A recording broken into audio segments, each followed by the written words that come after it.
Audit diteruskan, tetapi mesti berorientasikan impak maksimal. Ya.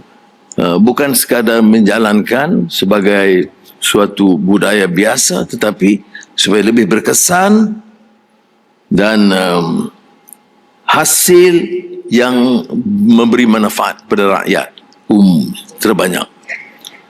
Keduanya harus disegerakan. Ya.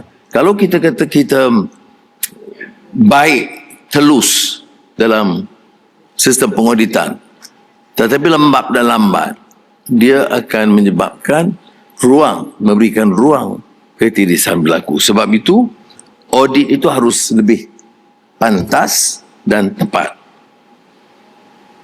Ketiganya yang tak boleh kita remehkan ialah bagaimana audit itu dianggap kurang membebankan rakyat dan boleh mendekati rakyat. Harus difahami oleh mereka.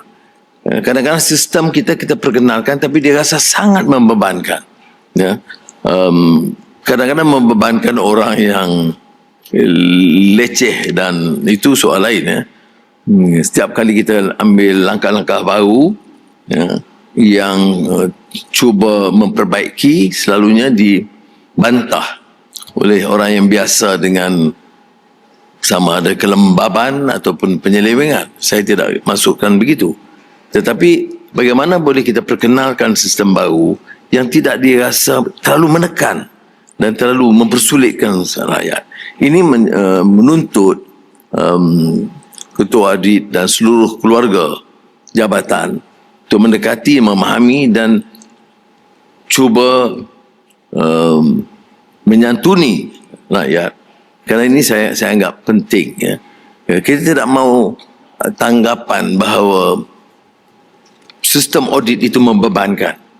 Sistem audit itu mesti dijelaskan sebagai suatu langkah prakasa ikhtiar untuk memperbaiki.